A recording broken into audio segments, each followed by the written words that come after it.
Le procès Marina sera celui de la maltraitance, des années de souffrances terribles jusqu'au coup mortel. À partir de lundi prochain, les associations de défense des droits de l'enfant entendent se servir de la fenêtre médiatique. Elles vont pointer du doigt les dysfonctionnements de protection, en l'occurrence ceux des services sociaux du Conseil général de la Sarthe.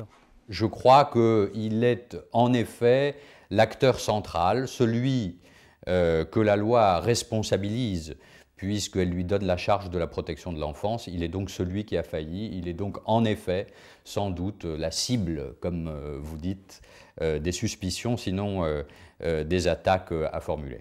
Le dossier sera passé au scanner et en fonction des réponses qui seront données et des faits qui seront nouvellement révélés à l'occasion des débats, nous verrons à nous concerter pour voir s'il y a une action à mener demain en responsabilité contre les services.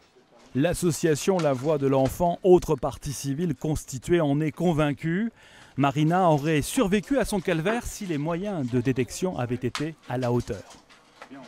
À quelques 50 ou 60 km près, Marina, qui a été entendue par la gendarmerie à un moment donné de sa vie en présence de son père, eh bien, si elle avait été dans la région d'Angers, elle aurait été entendue par la PAPED, à l'unité médico-judiciaire, enregistrée par des personnes compétentes et avec un retour vers des magistrats qui ont la formation et la compétence pour comprendre ce qui peut se passer pour un enfant.